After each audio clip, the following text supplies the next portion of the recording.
What up, y'all? Welcome back to another episode of GIVIN GAME PODCAST. I'm your host, Rickey! And today's guest is a really, really special one, y'all.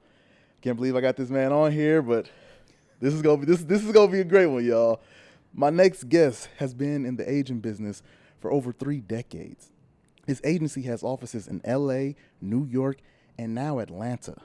When it comes to his clients, quite frankly, they book on all fronts. On the print modeling side, he's got clients that book things with Gucci, Calvin Klein. Jake from State Farm Booking came out of this agency. Spots like McDonald's, Apple. On the TV, Winning Time, Breaking Bad.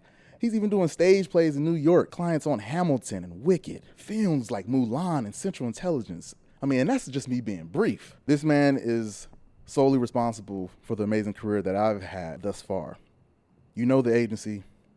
Now it's time to meet the man behind the agency. Ladies and gentlemen, Mr. Daniel Hoff. Yeah. That was quite an intro. Hey, man, I had to do my research, man. I had to come prepared for it. This is going to be good, man. Everybody watching, please subscribe. All my listeners on Apple Music, follow the station. This man does not do interviews, so I'm so lucky to have him here. This is going to be a great one, so let's just enjoy this time. Let's do it. Daniel Hoff, man. I always start this off with where are you from originally? I'm from LA. Oh, you're from LA? I grew up in the Valley. Okay, what part of the Valley? Calabasas. Calabasas. Okay. How did you get into the agenting business? Like, how did that start? First, I wanted to go into music, okay. And so I got an internship. I went to college at Pepperdine University in Malibu. Oh, yeah, off the coast, yeah. And I overheard a girl saying she got an internship at Avalon Attractions. Avalon Attractions today is Live Nation. What? So I love music, and so that's where I got my first internship. Wow. And then one day on my internship, the vice president left, and I had to, back in the old days, we had a thing called the Rolodex. Oh, Do you know what a Rolodex is? Yeah. And so I had to take the cards one by one, 8 on a page, flip the lid, press copy, and do it until I did the whole Rolodex. So that took about 6 hours, and when I was done, I took that. It was a fat stack of copies, and I stuck it through the copy machine and made a copy for myself and stuck it in my bag. That was like my entertainment Bible. So I had to figure out, because I didn't know anybody. Yeah. I didn't know anything. We didn't have the internet, so we couldn't figure out how to get in touch with people at different labels or management companies or agencies. Yeah. And so I would pretend I was someone from New York calling about my grandson in LA if they'd give him an internship. So I would set up all my own meetings. What? And then, these were music meetings, or? Started in music. It started in music, so you set up music meetings early on. At record labels. At record labels. What? So then I did that for a couple of years, and then I went back to the drawing board and got out my little entertainment Bible, as I called it. And then I saw a management company, and they were on Sunset, and I went and applied and got the internship. And then I did the internship, but nobody was there. So I was there for the summer, 3 months, but I saw the breakdowns. Okay. And that's when I would read the Variety and Hollywood Reporter, and I started thinking about my friends. Which of my friends could play this role or that role. Wow. But they never were there, so I never learned anything. So I only read the trades and read the breakdowns. Yeah. And so from there, I tried to get a job at an agency. I worked there for 1 day. So just to clarify, when you got to the management, when you did the was internship at the management? Only internship for free. Okay. Everything was for free. And when you went there, did you go there for music initially, and then you saw the breakdowns, or how did that They were happen? TV and film. They were TV and film. So you just went there just I was just trying everything. Oh, so you were just trying. So you didn't know that you were going to be an agent. You were just like, I'm just trying stuff at this point. Yeah, because that's what I suggest when you're young is try intern everywhere to see what kind of sticks for you or what you have passion for. That's a good gym. Yeah. From there, I got a job at a talent agency, agent trainee. And then the first day I got hired, they told me the receptionist quit, and they put me in this like capsule type thing. I'm a little claustrophobic. Yeah, I am too. And so I was in there for like 9 hours, and then at the end of the day, they said, now you can learn the business. And I was a little ballsy back then, and I'm like, well, how am I going to learn now? Yeah. Everybody's gone. The phone stopped ringing. Can you say what agency this was? Is the agent still around? Or? To be honest with you, I don't remember. Oh, man. Because I only did one day. Oh, okay. So the next day I called my family, and I'm like, I don't want to go back there. So then I fumbled for like a year, and then from working at Avalon Attractions, I learned how to go backstage to concerts. And so one time I was at a concert, backstage at a Billy Idol concert back then, and I bumped into the guy that hired me as an agent trainee. And so I asked him, how do you become, and did you ever become an agent? He said, I became an agent, I got licensed, I got franchised, and then once I was an agent, they let me go. And I was like, that was my biggest fear, to give my blood, sweat, and tears to someone else, and they could pull the plug. Yeah. And so I never wanted that plug pulled under me. And so I said, well, how did you get licensed? And he said, call the labor commissioner in San Francisco. And the next day I woke up and called the labor commissioner in San Francisco. They sent me the paperwork. My mother and myself did the paperwork. I got my license. I had 3 friends, Ron Blair, Lisa Fields, and Lorraine Mayfield. What? And they wrote me letters so I could get my SAG franchise.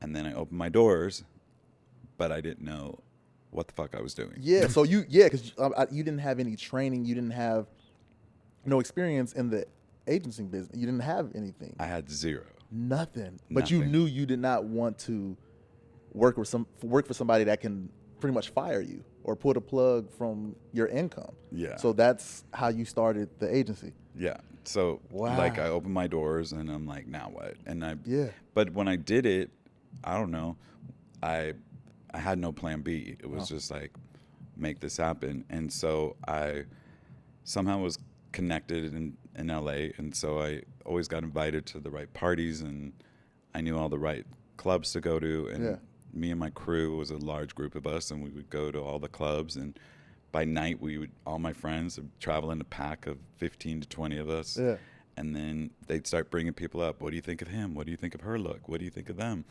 And then in the morning I'd wake up and they'd start coming to my apartment. So when I got my license by the Screen Actors Guild, you have to have an office. And so I reached out to SAG and I said, look, I'm broke. I have no money. I can't afford an office. Can you give me 6 months? And then so hopefully I can generate some money and pay for an office. So they gave me 6 months. So then back to going to the clubs and stuff. So at night we would hit the clubs, and then during the day, all the people we met would come to the apartment, and I'd start getting them started, getting them headshots. You started this in your apartment. In my apartment. You started in your apartment. In my apartment, and with the phone, I had 2 headshots of 2 of my best friends. Yeah. And then I just was like full steam ahead. Wow. And you were in your apartment until you were able to get money to get office space? Yeah. So how long did it take? Did you get it within that 6 months or what? I did it faster. So it started kind of working fairly quickly because we started getting known for the cool hip kids. And I liked edgy people and cool and hip. Yeah. So it was kind of like mostly people in their 20s in the beginning. Okay. And so one of the first jobs I booked, the first job was like right off the gate. It was a Madonna music video. But back then, videos were the biggest thing. And so Lisa Fields, no, it was Lorraine Mayfield. She booked all my talent. And then she asked me to be in the video because I was a fan. So I said, I'll do it. I'll make the money and get my own commission. And get your own commission. Well, you got all. What was that like when you got the call that one of your clients booked a job? Oh, my God. So if I got an audition, I had one of my friends help me. And we would sit there and wait for the phone to ring. And then when the phone finally rang, we would get, we got one audition. We'd, jump up and down and start screaming because it was really exciting. Just getting the audition. I mean, literally, just so you know, I had no experience. So back then we would submit headshots. And yeah. The new generation don't know nothing about that. Headshots. And so I would put them in a package, and then I'd send them to casting, and then the casting director would come to one casting director after a while called me, and she's like, "You don't know what you're doing." And I'm like, "You're right, I don't. I just, She's like, "Honey, I'll teach you." And she taught me how to start labeling them and putting the dad in a section and clip it together, and then the mom, and then the son or the daughter. Yeah. So I learned that. So she taught. Wait, who was that taught? Barbara Divasek Casting. Shout out to her, man. 1992. I was 2 years old. You were a baby. I was a baby. Dang. So she gave you that information and guidance on how to That was a big step, and I was so grateful to her for that. Man, and then so your clients, they started to book. How did that feel? When you started to get clients, because you were excited about an audition. Well, so you must have been head over heels when you got that first booking. Oh yeah, but first to go back a tiny bit, just to tell you how real the hustle was. So I would do my packages all day, and then I'd get in my car at night, and I would drive to every casting facility in Santa Monica, all of Hollywood. Then I'd hit North Hollywood. What? Then I would hit the studios and try to leave them at the guard gates. So because I didn't have money for a delivery service, so I had to do it all myself. Wow. So that was... And that's what it's like when you building something from scratch. You have to do it all yourself pretty much. You got to put. And I didn't know anything, so I had to learn everything. What? Dang, that's great. So you built that up. So when did you get the office space? You said it took less than 6 months. Yes. One of my friends was a fashion designer, so we got an office. Okay. And it had 4 offices and 1 reception. Okay. And so I took the lobby in one of the offices, and then my other friend did fashion, so she took 2 of the offices, and another one of my friends made candles, and he took an office. So I had to piecemeal it together. Dang. And where at in LA was this? 1800 North Highland, right once you get off the freeway at Highland, that building that has billboards right across the street from the church. Yeah, coming down right before you get to Hollywood Boulevard. Yeah. Right? Okay. Right there on the left. What? So how did you start to, get more clients after that? Because you were doing it at the clubs and stuff like that. You were pretty much you hear stories like that. I was walking at the mall and the agent saw me or whatever. But how did you start to, go at a different way of getting your clients? When I want to know when the open call came into effect. Started getting headshots in the mail, and then it's word of mouth from the friends. Okay. So if you get all these cool hip kids, and they start making money, then they want to send their friends. So that started that. What? And then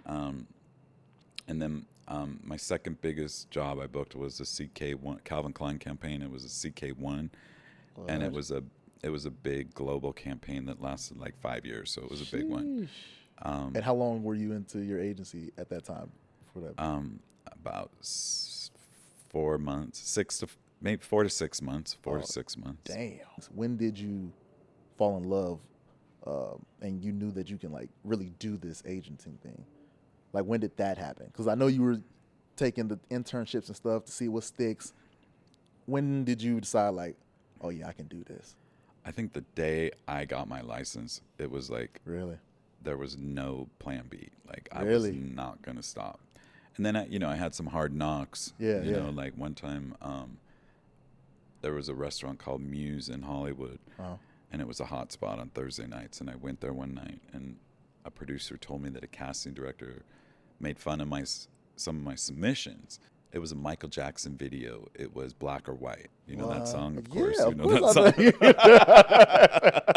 don't matter if you're black or white. But that video back then was every walk of life, every color, every type, anything went. Yeah. So I submitted my whole board, and she made a comment about it. And then that day, and then my partner at the time who I was dating told me, because I was really down, I'm like, fuck, am I fucking this up? Yeah. And then my partner told me that when William Morris when William Morris Agency opened, Yeah. they were compared to like a circus. What? And so, whether that's true or false, Yeah, right. it made me feel Like, better. Yeah. And I took a day, and then the next day, I woke up and I'm like, no one's gonna fucking stop me right now. Like, I'm gonna prove myself. What? But I had to prove myself to myself, you know? Like, Yeah. I was like, I'm gonna fight, you know, and Dang. make it happen. Like, when did you start doing commercials, TV, and We started doing everything right away. right away? Okay. It was everything: commercials, print, TV, film. Okay. And right away, like, I booked a kid on a 3-picture deal with Steven Spielberg for The Little Rascals. What? So it was a great job. And then, yeah, we tried it all. I mean, I was doing it all from jump. Yeah. And then at the first location on Highland, slowly, once I started doing okay, I took over all the other offices, and it ended up being all Daniel Hoff. Oh, no, hell. So, and then we knocked down some walls and extended it. Yeah. And then 13 years later, we moved to Wilshire. And so we've been in Wilshire for 17 years. 17 years. Sheesh. Not a lot of agents have open calls and like approach it the way you do. Usually it's like, oh, only online submissions or this or that. But I felt that was really like genius in a way because you're like not closing yourself off. Everybody can come and you get to pretty much see the town. Right. And there's a bunch of hidden gems that I felt that have come through open calls at your agency. So Thank you. when you say open call at a agency, you immediately think of Daniel Hoff. Like, because it was a thing. Like, I remember when I went, it was like Fridays, right? Yeah. So, yeah, everybody would show up like, yeah, you going this Friday? Yeah. It was like an event when you would have the open calls. What made you, like, keep it around all these years? I just thought I wanted to give equal opportunity to everybody, and I wanted to see. I think it was because you can look at pictures, Yeah. and then you don't know what you're really going to walk through the door, and so it was a way just to see tons of people, Yeah. and then give them a shot, and then see what happens, and then as you watch them, you can tell right away if someone's got something, like in 2 seconds, as soon Really? as they open their mouth. Really? Or just when they introduce themselves, and then you give them that, and then the first sentence of the first line. Yeah. The first line says it all. It's just, Really? you could tell, because there's just, for me, when I watch, there's just a spark, or Yeah. there's not. And you watch every tape that would come in? I watched every single one of those tapes. That's a lot. That's a lot. That's a lot of damn tapes. Sometimes there would be like, and then it got overwhelming, so we had to switch the day to kind of switch it up, so hopefully people wouldn't know, because it was not technically an open call. It was supposed to be an invited call. Yeah.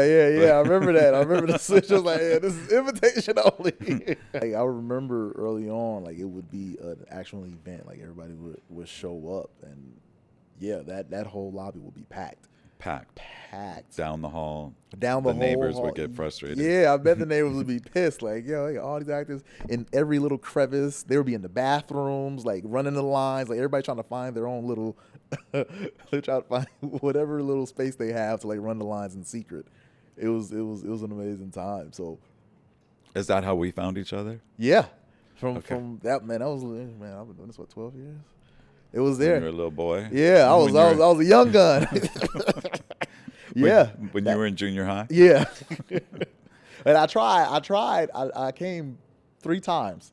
Oh, you did. Yeah, I came 3 times. I think the third time I got a call back, and then the next time after that, like the 4th time, I ended up getting a call back, and then Simon had to do the orientation and all of that stuff. And I felt like I fucked up the orientation. Why? Because you did something, because you have that orientation where everybody comes, like all the new clients, and it'd be like 20 or whatever in your office, and we'd all be talking, and you'd be asking us questions and stuff. And I remember you went around and was like, hey, what's something that no one knows about you, or a secret skill? It was something like that, like Something interesting. yeah, it was about something you. interesting about you. It was one of those questions. I was new. I didn't know anything, and I think I was like the first one. And I was like, interesting. Ooh, I don't know. And he's like, okay. And he gave it time. He's like, okay, we'll just move on. And I was like, fuck. I was like, I'm about to get dropped already, man. This is already starting off bad. I was just so nervous. I was like, dang, what? I don't know. And everybody was starting to go, and I was like, damn, everybody's having personality, and I was just like, shit. No, yeah, but that was a long time ago. We had an orientation today. Oh, really? Mhm. Dang. So We're back in the office doing orientations. but our open call is still around now. We haven't opened it back up yet. So Okay. we're trying to figure it out because now everything's self-tape. Yeah. So I don't know where we're moving on that actually at this point. Got you. You said you knew, in the first, couple seconds about if someone's got that thing. How do you decipher that? Like, what is it that you look for in those tapes? That I believe what they're saying first. I mean, first they have the spark where it's just like they're engaging and I just want to keep watching them. And then most importantly, that I believe what they're saying. I have to believe what you're saying. Yeah. So I'll get people that will read copy and I've heard it 1,000 times. Yeah. And then a talent will make a choice and I'll be like, oh shit, is that what this commercial's meant this whole time? Yeah. And I got it wrong. But that's a talented actor. Yeah, it made you rethink the whole thing. Wow. So, and it doesn't matter what you look like, what type you are, what age you are. It's also too, sometimes I look at it like, if this person knocked on my door, would I let them in or would I open it? But like, yeah. I don't know. These are things that go through my head. Dang, that's interesting. That's interesting because I know a lot of people have those questions like, man, I didn't get it. Like, what happened? Like, did I see it or whatever? And sometimes it just takes like persistence to keep going. Like you might not have been looking for that type at that point in time, or they just needed to like season those skills to come back to be more believable. I feel A lot of it's a confidence because I don't care if you screw up. Yeah. It's kind of like one of those things you just know. Yeah. It's innate with me, so I just know when I watch it, or at least I think I do. Yeah. And then if I'm questioning it, if I'm on the fence, I'll have them come for a callback to see if they can do it again. Or sometimes people will do great, and then the second time at a callback, they like bomb, and then I'll be like, oh shit, pressure, like I want to make sure that they can be consistent. Yeah. It's really important that your personal life doesn't affect your audition. And that's the number one thing with acting is like your life can be falling apart. Yeah. But when you walk in that room, you got to be on You gotta turn and that ready. charm on. You gotta turn it on. Yeah. Because I mean, you otherwise know, you ain't gonna book it. Yeah. You ain't gonna book it, and it's gonna bleed through. So that's the real acting. That's the real acting. It's acting like something's not going on at home or in your personal life, and then going in that room and do some more acting to get the job. yeah. Yeah, that's definitely a skill. That's definitely a skill. How do you do it? Gotta shut it off, man. It's like you gotta. Yeah, that's a good question. I try to do something that makes me happy before I audition. So, whatever I'm going through in life, I know I'm gonna have to go to work and get the job. So I'm gonna be like, all right, I have to do something, whether that's go to the gun range or go see a movie or do something that gets me in a happy place. And then I'm like, all right, even if it's just for those, few hours or whatever, just enough for me to get through that audition. Then I can deal with whatever I'm dealing with after the fact. But I'm gonna have to turn that on because I gotta eat, I gotta work. Right. So it's like I have to find little tricks and things to get over those hurdles. I mean, it's like that in every business, but in this one, you have to be on. Yeah, you have to be on all the time. When you go in that room, you can't, unless it's called for in like a theatrical script or something. Right. Then you can kind of like pull some of that to add to the character. Right. But in commercials, there's never no darkness or sadness in those commercials. So it's like you have to be on all the time. What tips could you give like someone who wants to be an agent? Okay, good question. Get a job, yeah. Two things I just remembered. When I got my license, I went and took courses at UCLA Extension. Oh. And they had some agenting classes. There's agenting classes. That was going to be my next question. I was like, wait, are there classes for an agent? There was, and I went and took them. I don't remember. I mean, it's 30 years ago. Yeah. So I took 2 different classes. My suggestion is, if I could go back and do it again, I'd probably, if I wanted to work at one of the big agencies, I would do the mailroom, start at the bottom, or I would intern for free somewhere. Intern.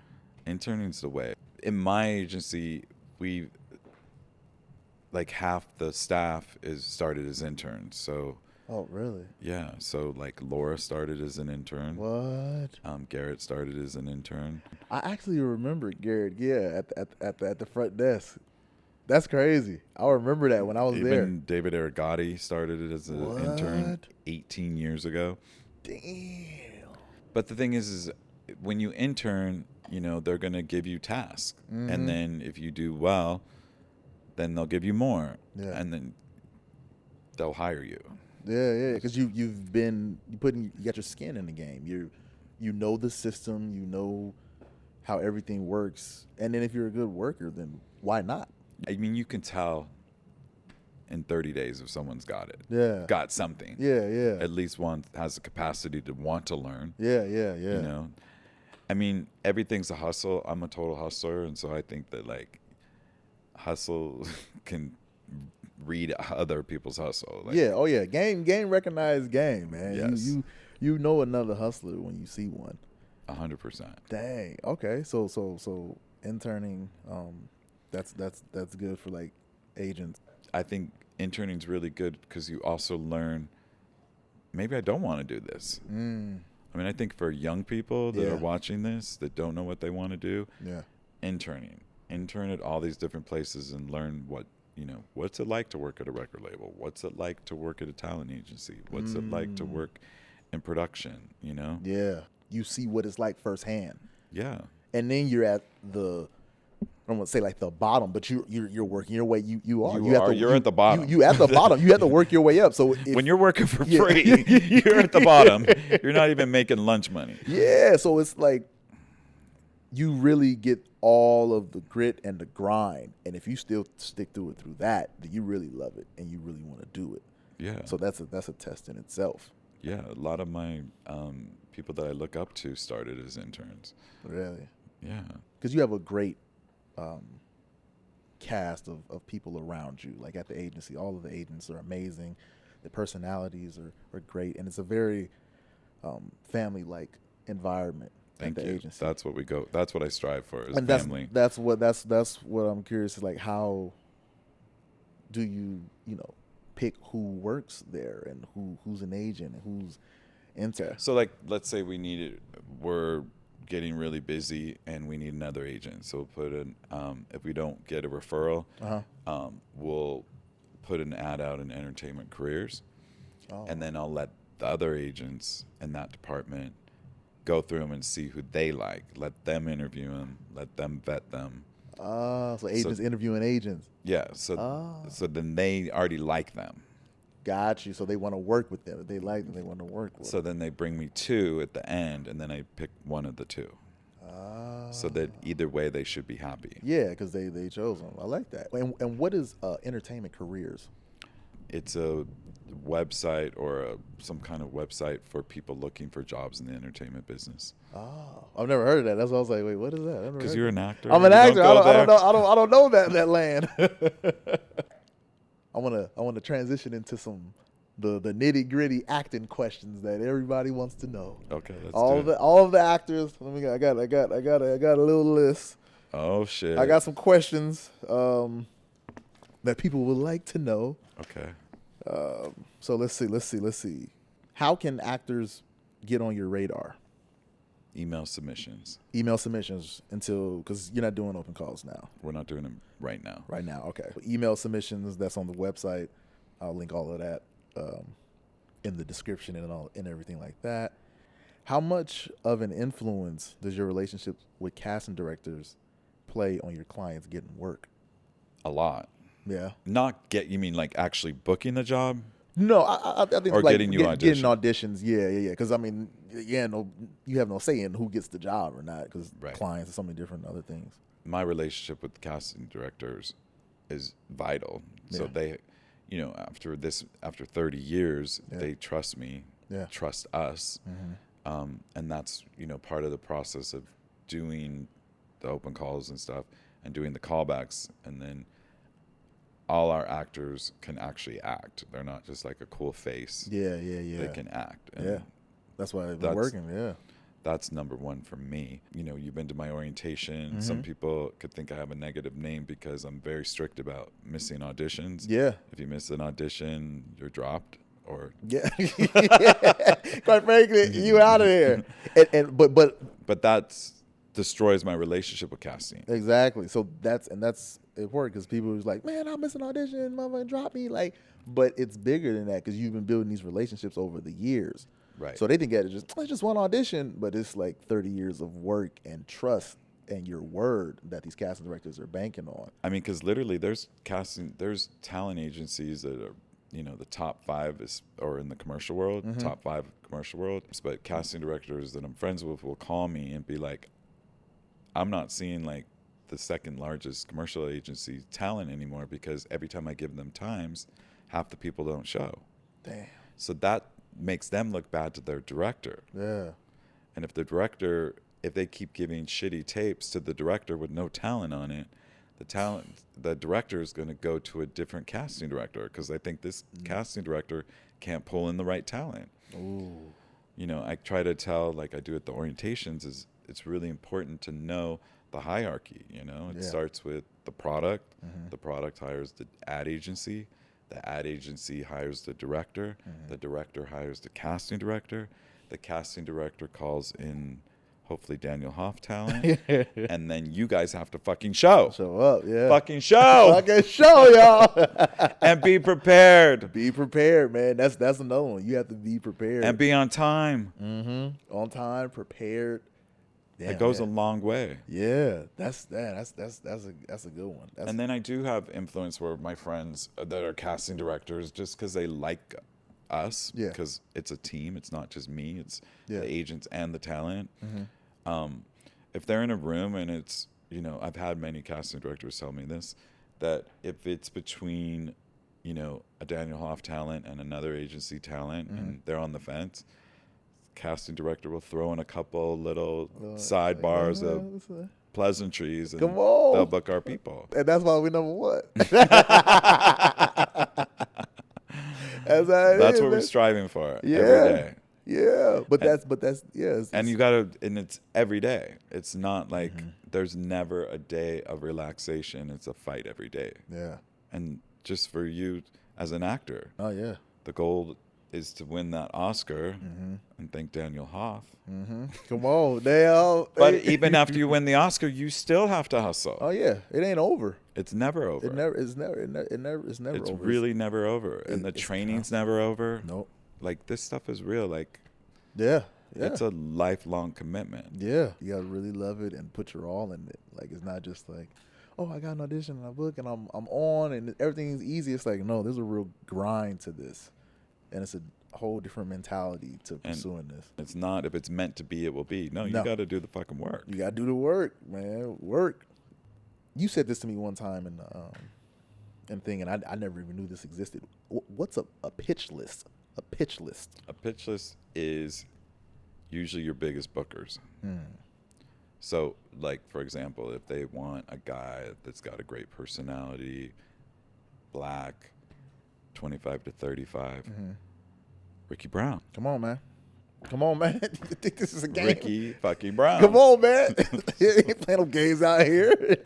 No, because there's times where they'll be like, send us your 3 best. Yeah. And so we have to know who's the rock solid.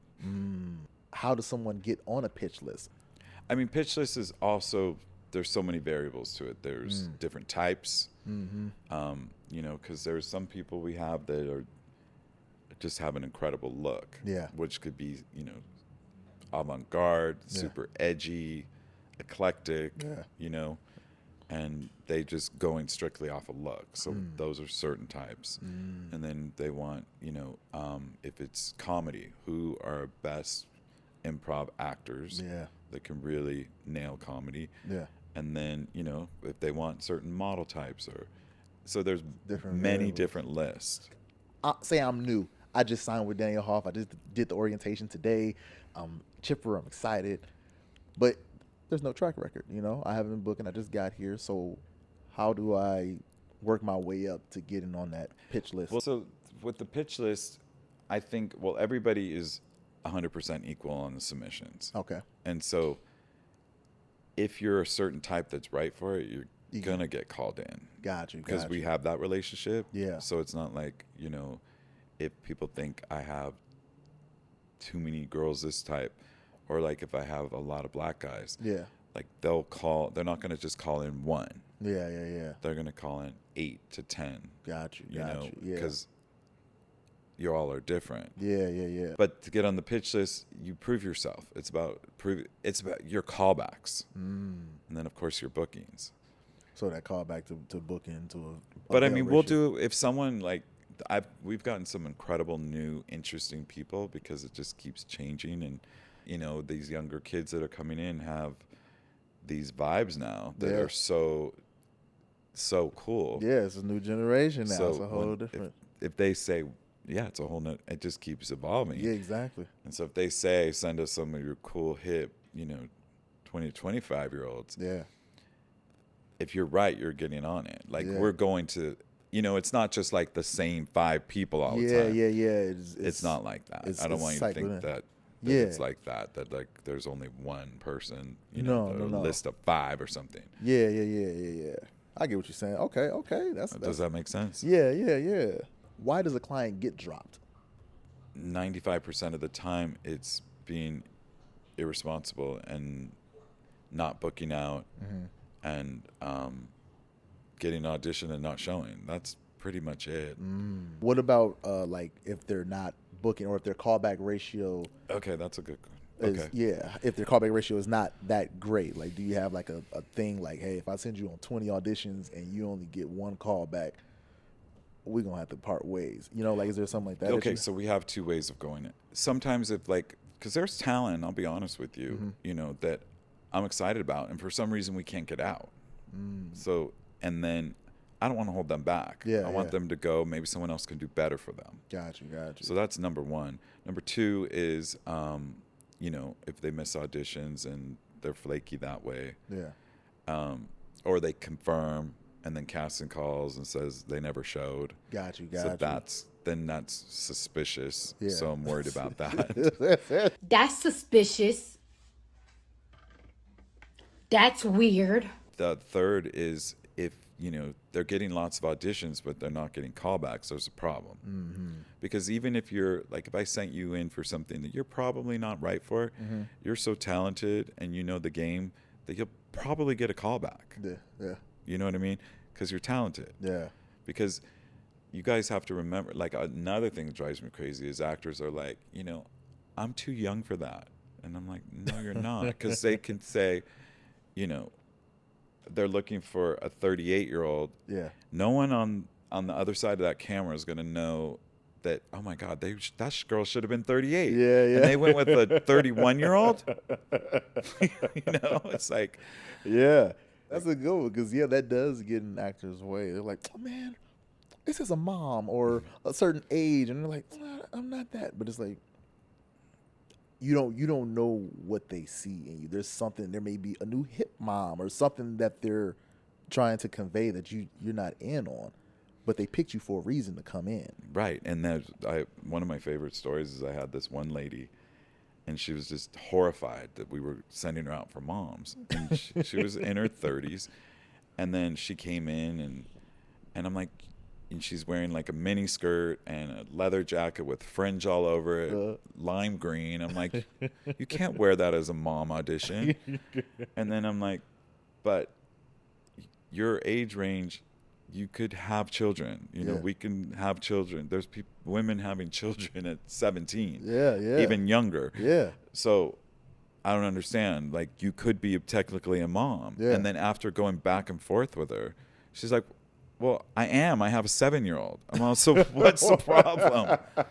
She didn't want the reality change. She said, yeah, I know I have, but I'm not that. Like, I still look young. It's probably holding on to that youthfulness. Because that's the thing with like actors, they want to stay youthful. They don't want to. But when you look too take a old. 35-year-old person and put him next to a 23-year-old, it's something different. Yeah. You gotta own it. Well, my thing is like, be you. Mm-hmm. Be proud of who you are. Yeah. And be confident. That's sexy. Confidence is sexy, y'all. Confidence is sexy. Confidence is sexy. 100%. Come It on. is. That's my biggest thing is like confidence. Confidence. Not arrogance. No. There's a big difference. Huge difference. How important is it to have a reel? For theatrical, yes. For But, theatrical, yes. I mean, you mean as far as commercials for a reel, the only thing I suggest you have a reel for is if you're an expert. If you're expert at basketball, have you playing football, and any extreme sports. Any like kind of like special skill type of thing. Exactly. You want to have. Like if you're skiing or snowboarding, Got you. then they can hire you directly off the tape. Got you. They don't just want to see a picture of you holding a football. Yeah. It's like, no, can you actually do that or not? How does the Daniel Hoff Agency differ from like a bigger, like a CAA or like one of those? Like, how do you stand out with your clients and like your approach to the industry? Well, first of all, CAA is a dream. So I look at that as their, that's the goal. That's what I want. Like the goal as far as like I want actors winning Oscars and Emmys and Tonys and Grammys. Come on now. I want to turn on the TV and watch my favorite shows, and there's Rickey. Yeah. Well, I mean, winning time is on, so there's that. What makes you special as opposed to all the other agencies out there? I mean, the only thing that comes to mind, is I care, and I'm super passionate about this. Yeah. 30 years later, like, I mean, because I look at it like if your dreams come true, then mine come true. Yeah. So it's like we all have, I mean, that's really what it's all about. Yeah. It's like, for me, Yeah. that's what it's all about. That's what it's all about, man. You believe in the dream. Yeah, you killed it. I answered all your questions. You answered all the, because I had like some actor questions that people who are on the outside, they like, man, they can't sit down with an agent in their house right and ask them these questions. So I really want to. That's the whole point of this podcast, is to demystify the process of getting into the industry, whoever my guest is. Like, somebody wants to be an agent, somebody wants to be an actor. Like, what do agents look for in these tapes? Like, so that's my whole point of this podcast, is to just demystify that and give people the game on how to get in. Yeah. So to get in as an actor, you can just have, you have your Instagram. Mm-hmm. So you have cool pictures on there. Yeah. Take one, that's not airbrushed and not filtered. That's you. Yeah. I mean, we all know what I'm talking about. Yeah. And just start emailing those. That will get you bites. Yeah. Sitting at home talking about it and thinking about it's not going to get you anywhere. Yeah. No, you got to put some action to it. Make the moves. So what are some best practices that some actors can, put in place to really try to get an agent? I mean, I wouldn't do a photo shoot until you have an agent, because I wouldn't waste the money, because I'm assuming every agent has their own style or photographers they like that they think are good. Yeah. When I get submissions in the mail or someone does a drop-off, everything's online. Anybody that's ever done something creative, whatever it may be, Yeah. I'll call them in, just because they went the extra mile doing something different and creative. Doing something different and creative. That's an interesting one. Yeah. But just because they put that effort in. Yeah, because I think if they took the time to do that and come up with that cute little idea, even if I think it's fucking corny, Yeah.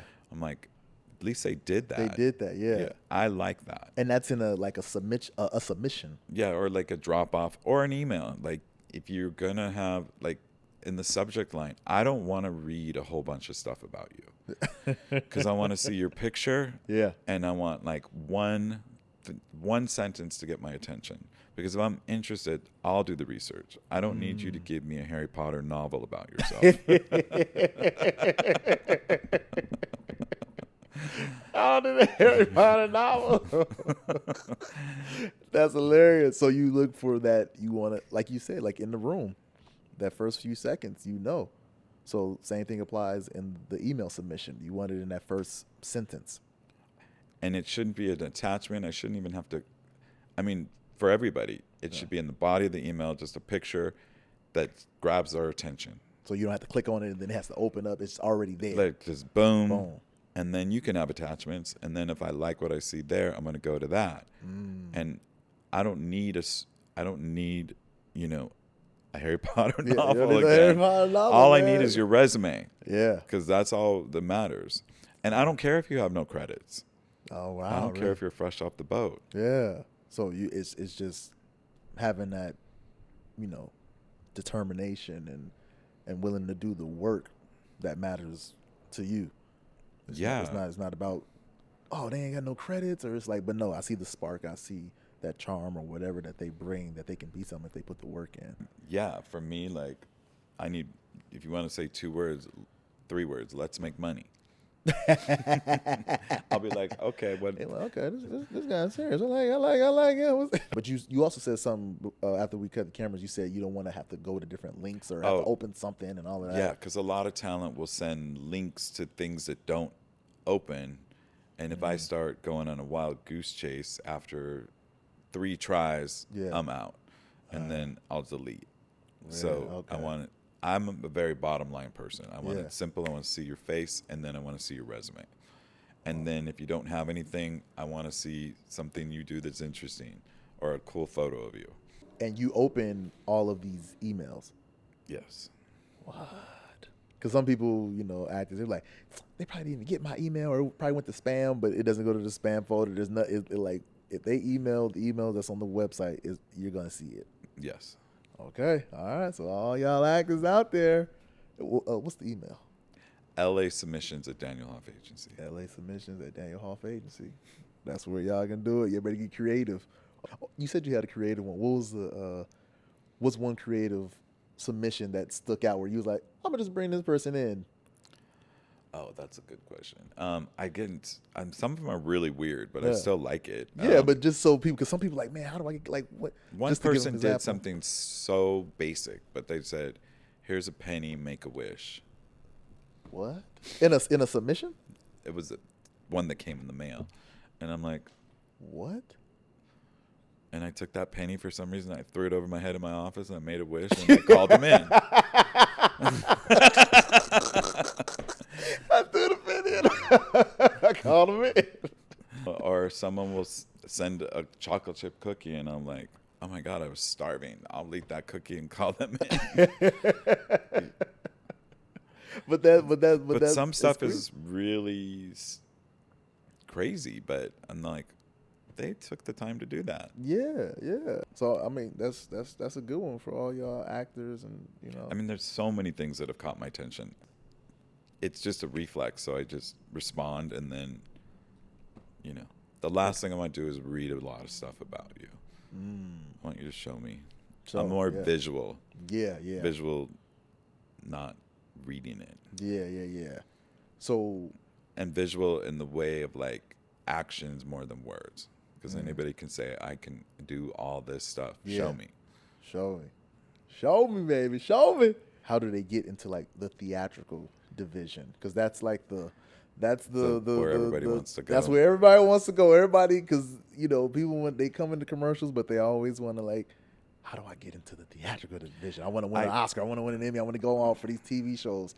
So usually it's if they start really taking off commercially, if they start doing extra well.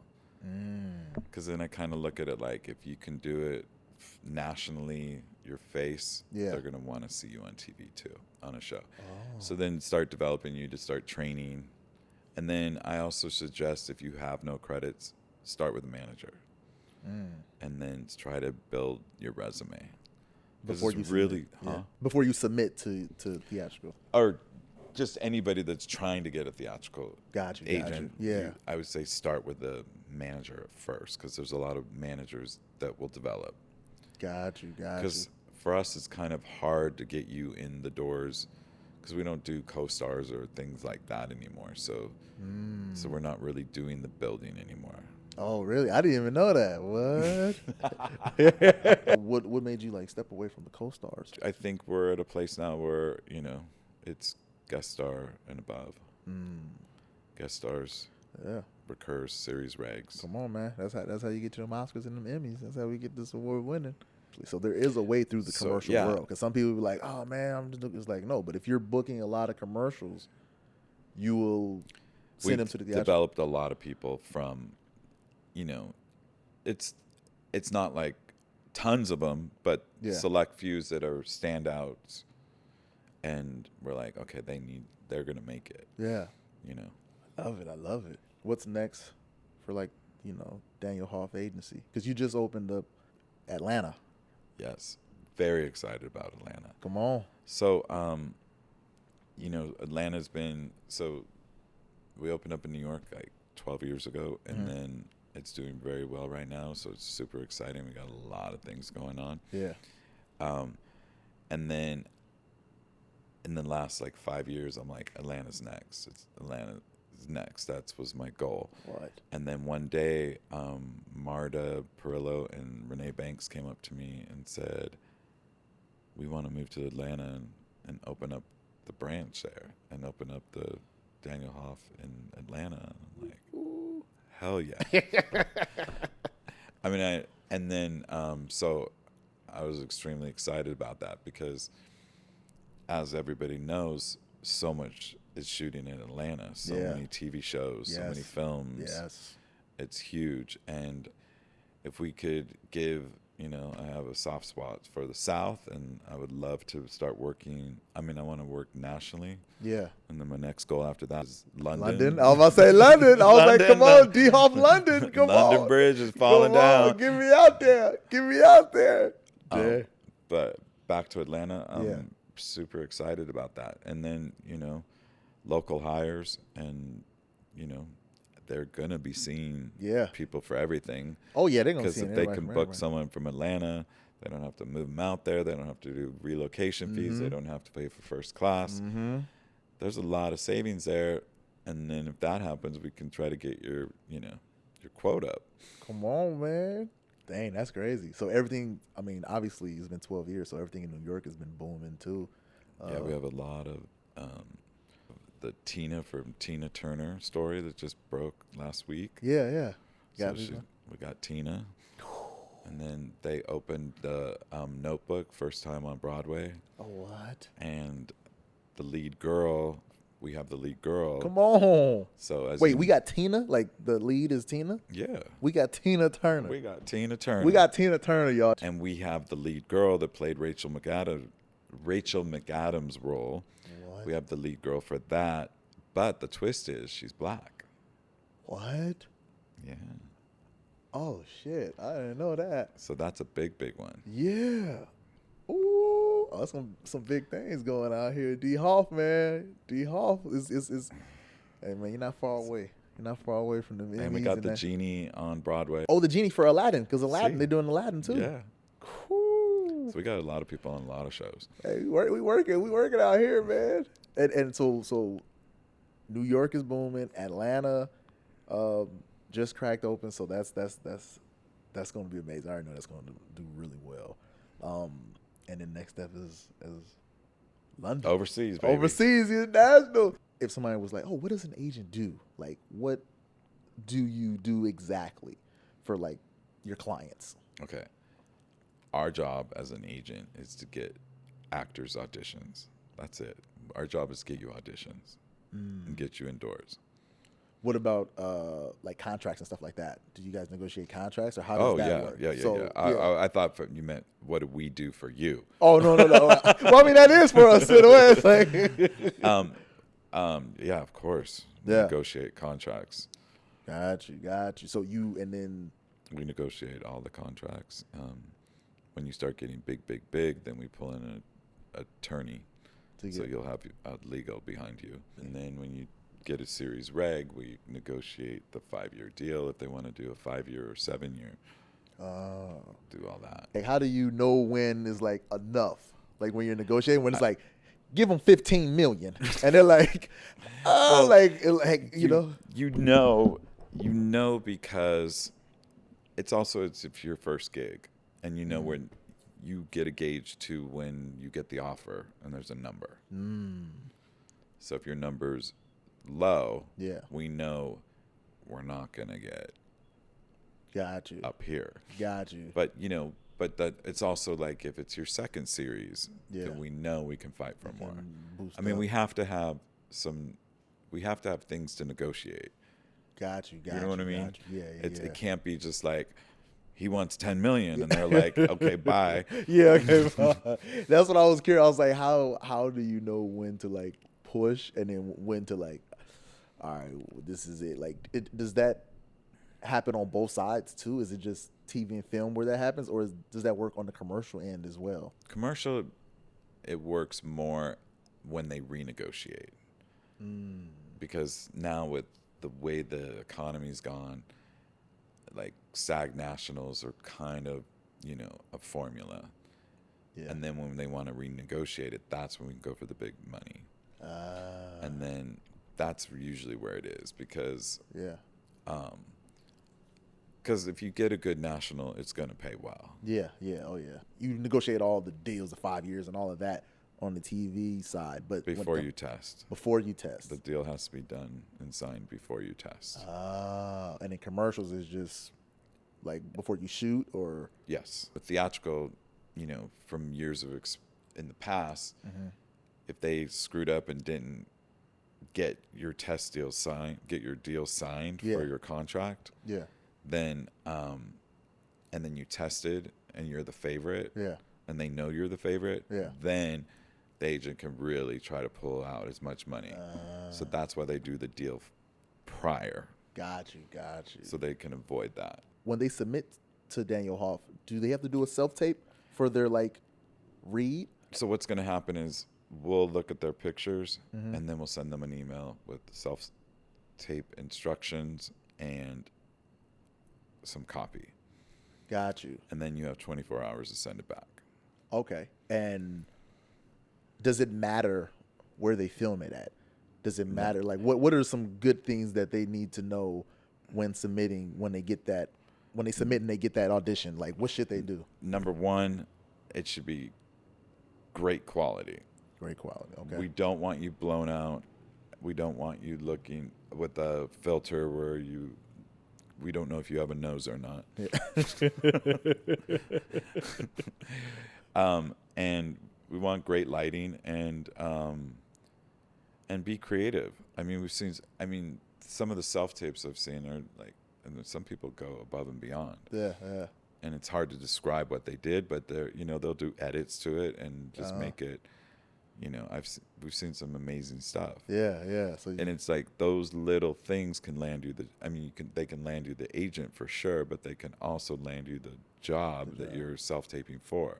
Does it matter as far as like the backdrop or anything like that? I don't want to see the pictures hanging in your kitchen. I don't want to see. You don't want to see stuff. Yeah. I don't want to see your stuff. Okay. So you want a plain wall. D Hoff, man, this was good. I got quick little questions. These are like some fun. These are like my speed round. Before we wrap things up, hope y'all enjoyed this, man. Y'all make sure y'all like, subscribe, follow the station.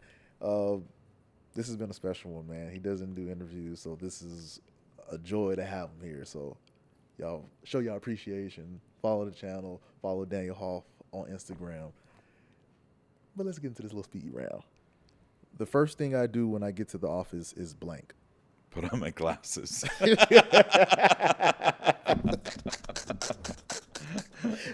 If I wasn't an agent, I'd be blank. A director. Oh, really? What? Who's your favorite director? David Fincher and Spielberg, but yeah, David Fincher. I think I'd be a good director. Ooh, are you you We're may gonna tap into play that with one day. it. Yeah, I was like, hey, like you said, throw stuff and see if it sticks. Hey man, you may be the next Spielberg. You don't know. You gonna answer that? I'm like, are you gonna try your hand at directing one day? We'll see. Come on. Besides being a great agent, I am also great at blank. At being a good friend. Being a good friend. All right. I look for blank in a client. When I'm watching a tape and I just go, that can really make my brain ping. Like That ping factor. that get like something that they do that makes me excited, like creatively. Like Creatively, something okay. creative. I look for creativity. Okay, so creativity. That's a good one. Yeah. What separates me from every other agent in town is blank. Me. All right, yeah, I feel it. There's only one D Hoff, man. The zombie apocalypse has happened. You're in the bunker. You're going to be there for some time. You get one movie and you get one television series to watch while you're there. What's that one movie and what's that one TV series? The TV series would be Schitt's Creek. Schitt's Creek. Oh, I yeah? wanna laugh. while I'm Okay. in that bunker. And the movie would be... Fuck, I have so many favorites. God, that's a good question. Sorry, these are good questions. No, man, that's a good to me. That give me a little pat on the back. Like Probably Titanic. Titanic. Ooh, that's a good one. I mean, that shit is about 4 hours, so It's gonna keep me busy. It'll keep you busy for sure. You'll be sad, but then you watch Schitt's Creek after. It'll be good. Oh, Daniel Hoff. I got one last question. What do you look for in headshots? Like, how important are headshots? Like, and what do you look for? 'Cause I know when you be doing them, you be like, you have like this whole system where you have like this card and you like zooming in and Oh, doing, you mean when picking headshots for my talent? yeah, but Or when I'm looking at random people? when you're looking at random people as well. Something unique. Okay. I'm looking for... I like to think outside the box. I mean, but I'm such a visual person that Yeah. everything, it just got to catch my eye. Okay. But just no filters, no Yeah. hella makeup, none of that. Like, I don't care if they look good in a lot of makeup. I don't care. okay. What I look for is like, I think so many actors are like a blade of grass. I want something that stands out of the grass. Ooh, something that stands out of the grass. That's a good one. And what would that be though? Like, what is it? Good lighting? Is it just like? Oh, you mean Like as an far as like quality of it? It's Yeah. it's the individual. It's the It's individual, the okay. eyes. Like, So it's all in the eyes. Okay. it's in the eyes and the smile. I'm a big teeth person. Okay. So teeth and eyes. And just your look. I don't care what you look like. 5 years old to 105.